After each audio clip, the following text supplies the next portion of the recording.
اعوذ باللہ من الشیطان الرجیم، بسم اللہ الرحمن الرحیم۔ روح نماز اور فلسفہ نماز کے گفتگو میں تکبیرۃ الاحرام اور نیت کے بارے میں گفتگو ہوئی کہ اصل مقصد یہ ہے کہ انسان جب نیت کر رہا ہو نماز کی تو غیر خدا سے اپنے آپ کو جدا کر کے کاٹ کے صرف خدا کی بارگاہ میں حاضر ہونا، قبلے کی طرف رخ کرنا، گویا خدا کی طرف رخ کرنا، اور اللہ اکبر تکبیرۃ الاحرام کہنا، یعنی ہر ایک کو چھوٹا سمجھ کر صرف ذات باعظمت پروردگار اللہ کی عظیم ذات کے سامنے اپنے آپ کو حاضر کر دینا۔ اور جب اللہ کی عظیم اور کبیر اکبر ذات کے سامنے انسان اپنے آپ کو حاضر کرے تو اس کی نظر میں ساری دنیا اور دنیا کی چیزیں حقیر ہو جائیں۔ دنیا ہے ہی حقیر۔ دنیا عربی میں دنیا ادنا دنا سے ہے، جس کے ایک معنی یہ ہے کہ پستی، یعنی پست چیزیں ہیں یہ۔ اور اللہ کی ذات میں جب انسان حاضر ہوا ہے تو یہ پست چیزیں پھر اس کی نظر میں نہ رہ جائیں۔ اسی لیے تکبیر کہتے ہوئے مستحب ہے کہ انسان اپنے ہاتھوں کو بلند کرے، اور اس ہاتھوں کو بلند کرنے میں اشارہ اس بات کا ہے کہ گویا انسان دنیا اور دنیا کی تمام چیزوں سے اپنے ہاتھ کو بلند کر کے خدا کی بارگاہ میں حاضر ہو رہا ہے۔ تکبیر کہنے کے بعد پھر اس کے بعد نماز کے مراحل شروع ہوتے ہیں۔ وہ انسان حالت قیام ہے، قرات کر رہا ہے۔ قیام کی ایک بحث ہے، باقاعدہ قرآنی بحث ہے، لیکن البتہ یہاں پر جو نماز میں بحث ہوتی ہے وہ دو حیثیت سے۔ ایک احکام کی بحث ہے کہ قیام متصل برکوع، قیام متصل بنیت، وہ بحث جو ہے پوری احکام کی بحث ہے جو احکام میں ہوگی، یہاں پر ہم مناسب نہیں ہے اور وقت بھی نہیں کہ اس کی بحث کو کیا جائے۔ لیکن قیام خود ایک نہایت ہی خوبصورت قرآنی بحث ہے کہ عربی میں قیام کہتے ہیں اٹھنے کو، اٹھ کھڑا ہونا۔ قعود اس کے مقابلے میں یعنی بیٹھا رہنا، کہ قرآن میں بھی نماز میں بھی ایک جملہ ہے جو بار بار انسان تکرار کرتا ہے، پڑھتا ہے اس جملے کو، اور نہایت ہی خوبصورت جملہ ہے۔ اگر اس ایک جملے کے معنی کی طرف انسان متوجہ ہو تو بہت سی حقیقتیں اس کے لیے روشن ہو جاتی ہیں، اور وہ ہے کہ جب سجدے سے اٹھ کے پھر قیام کر رہا ہوتا تو کہتا ہے بحول اللہ وقوتہ اقوم واقعد۔ اللہ کے حول و قوت، اللہ کی دی ہوئی طاقت اور قوت سے ہی ہم اٹھتے ہیں اور بیٹھتے ہیں، یعنی ہمارا ہر قدم، ہر اقدام، ہر حرکت، خواہ وہ اٹھنا اور بیٹھنا ہو، یہ ہم نہیں اٹھ بیٹھ رہے ہیں، بلکہ یہ اللہ نے ہمیں طاقت دی ہے کہ جس کی بنیاد پر ہم اٹھ سکتے ہیں یا بیٹھ سکتے ہیں، حتیٰ کہ نماز میں۔ پھر اسی سے انسان کی پوری زندگی کی منطق انسان کی ہو جائے گی کہ جو کچھ بھی وہ انجام دے رہا وہ اللہ کی طاقت سے انجام دے رہا ہے۔ خوب یہ بحث جو ہے قرآنی بحث، میں نے عرض کیا قرآن میں ایک جگہ آیت ہے سورہ سبا میں، غالباً 46 نمبر آیت ہے، جس میں قرآن نے اس کو اصل مسلم ایک بنیادی اصول بنا کر پیش کیا ہے کہ قل انما اعظکم بواحدہ ان تقوموا للہ مثنی وفرادا، یہ میری صرف ایک نصیحت ہے تم سب کو، انسانوں کو، کہ اللہ کے لیے قیام کرو۔ لہذا یہ قیام جو ہے وہ احکام والے قیام سے فرق کرتا ہے۔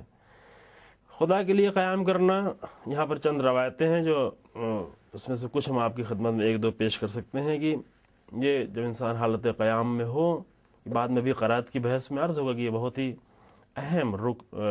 ہی اہم حالت ہوتی ہے انسان کی، البتہ اس سے بھی اہم حالتیں ہیں جو بعد میں ذکر ہوں گی، رکوع و سجدہ، لیکن خود قیام اس اعتبار سے اہم حالت ہے کہ وہاں پر انسان راہ خدا میں آ کے کھڑا ہوا ہے۔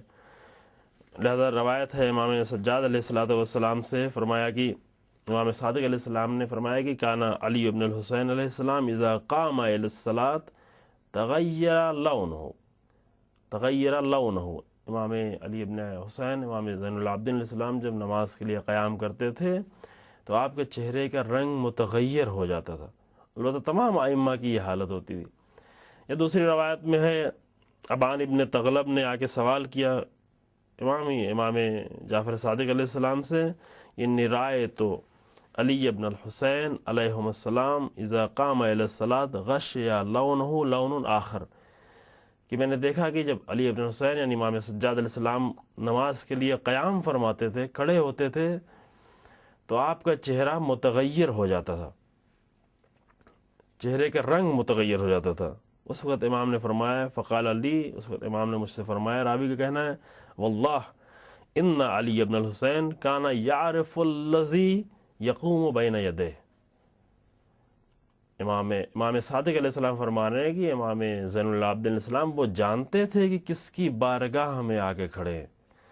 یہ اس وقت ہوگا جب انسان خدا کے لیے قیام کرے، خدا کے لیے نماز پڑھے، کہ جو نیت میں عرض ہوا کہ اصل فلسفہ یہ ہے کہ سب کچھ یہ انسان خدا کے لیے انجام دے رہا ہو، نہ یہ کہ ثواب کے لیے، نہ یہ کہ فائدے کے لیے۔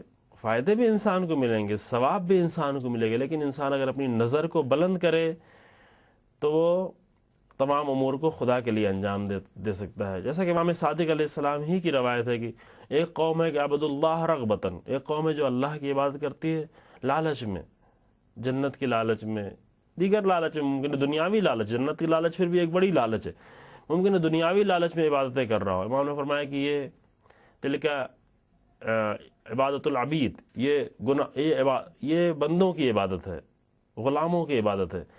اور ایک قوم وہ ہے کہ عبد اللہ خوفاً، ایک قوم وہ ہے کہ جو خوف میں اللہ کی عبادت کرتی ہے، ڈرتی ہے، جہنم سے ڈر رہی ہوتی ہے۔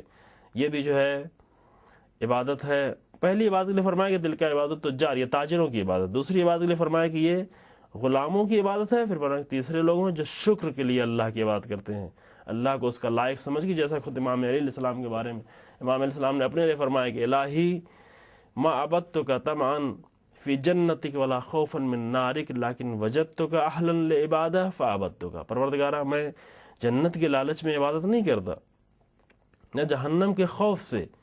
اگر خوف اور خضوع و خشوع ہو تو اللہ کا خضوع و خشوع، نہ جہنم کا، وہ دوسرا مرحلہ ہے۔